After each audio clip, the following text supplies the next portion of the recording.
Hello everyone, welcome to my YouTube channel. आज हम लेकर आए एक और बहुत इंपॉर्टेंट वीडियो। आज हम डिस्कस करेंगे advance encryption standard AES algorithm का की एक्सपेंशन फेज। इससे पहले AES की लास्ट 2 वीडियोस में हमने इसका इंट्रोडक्शन और इंक्रिप्शन प्रोसेस डिटेल में देखा था। आई वुड रिकमेंड कि इस वीडियो से पहले आप एक दफ़ा उनको देख लें।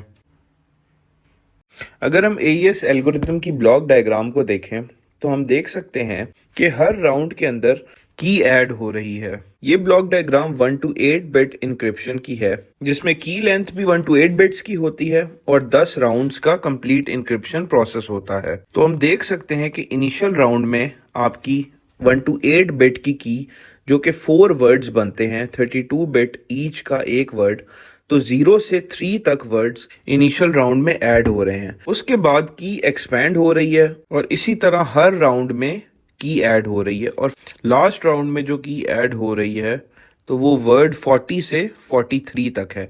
मतलब टोटल आपकी कीज के 0 से लेके 43 तक वर्ड्स होते हैं, जो कि 44 वर्ड्स इन टोटल बन जाते हैं। अब हम की एक्सपेंशन को डिटेल में देखते हैं और अंडरस्टैंड करते हैं कि 4 वर्ड्स की 44 वर्ड्स की में कैसे एक्सपेंड होती है।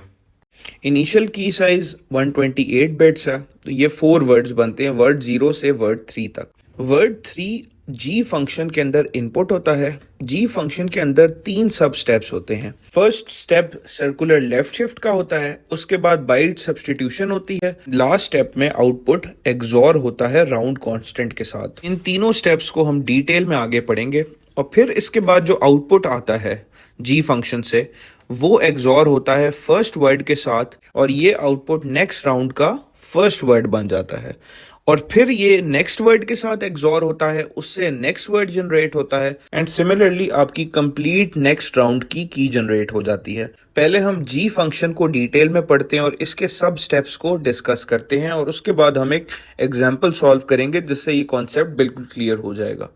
जैसे मैंने पहले बताया कि जी फंक्शन के अंदर 3 सब स्टेप्स होते हैं। फर्स्ट स्टेप में आप कंप्लीट वर्ड को 1 बाइट सर्कुलर लेफ्ट शिफ्ट देते हैं और उससे आपका एक आउटपुट जनरेट हो जाता है।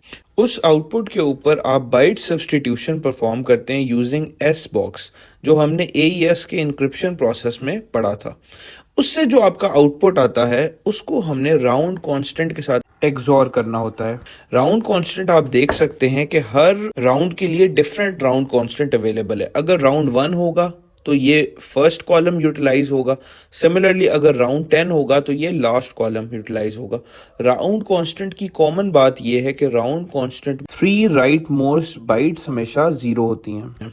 तो राउंड कांस्टेंट से मल्टीप्लाई होने के बाद जो हमारा आउटपुट आता है वो हमारा जी फंक्शन का आउटपुट होता है। अब हम एक एग्जाम्पल सॉल्व करते हैं ताकि जो कॉन्सेप्ट्स हमने पढ़े हैं वो बिल्कुल क्लियर हो जाएं। ये जो फर्स्ट 4 कॉलम्स हमारे पास हैं ये हमारी की है जो हमें इनिशियली गिवन होगी। अब इस की को यूज करते हुए हमने राउंड 1 की जनरेट करनी है, वो हम देखते हैं कि हम कैसे करेंगे। सबसे पहले हमने ब्लॉक डायग्राम में देखा था कि जो थर्ड वर्ड होता है वो जी फंक्शन के अंदर एंटर हो जाता है एंड जी फंक्शन में सबसे पहले उसकी सर्कुलर शिफ्टिंग होती है। अगर इस केस में लास्ट कॉलम पे हम सर्कुलर शिफ्टिंग करें तो CF टॉप पे आ जाएगा, 4F सेकेंड नंबर पे, 3C थर्ड पे और 09 लास्ट पे आ जाएगा। इसके बाद हम S बॉक्स को यूज करते हुए बाइट सब्स्टिट्यूशन करेंगे। हमें पता है कि इसमें पहला एलिमेंट रो डिफाइन कर रहा होता है और सेकंड एलिमेंट कॉलम डिफाइन कर रहा होता है। अगर हम CF को देखें तो C आपकी रो है, F आपका कॉलम है, तो आउटपुट आता है 8A। कंप्लीट वर्ड की बाइट सब्स्टिट्यूशन करेंगे तो हमारे पास आउटपुट जनरेट हो जाएगा। अब क्योंकि ये फर्स्ट राउंड की हम जनरेट कर रहे हैं तो इसमें राउंड कांस्टेंट भी फर्स्ट राउंड का आएगा। फर्स्ट राउंड का राउंड कांस्टेंट और इस आउटपुट का एक्सॉर होगा। इससे जो आउटपुट निकलेगा वो वर्ड 0 के साथ एक्सॉर होके आपका वर्ड 4 जनरेट कर देगा। इसके बाद वर्ड 4 एक्सॉर होगा वर्ड 1 से और वर्ड 5 जनरेट कर देगा।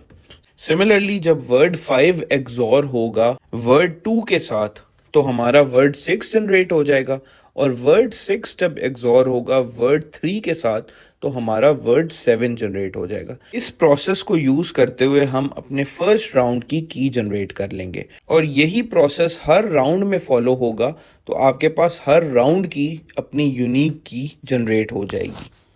तो ये था की एक्सपेंशन का प्रोसेस। अपनी फीडबैक हमारे साथ ज़रूर शेयर करिएगा। कोई भी डाउट होता है तो कमेंट सेक्शन में ज़रूर बताएं। That's all for today. Thank you.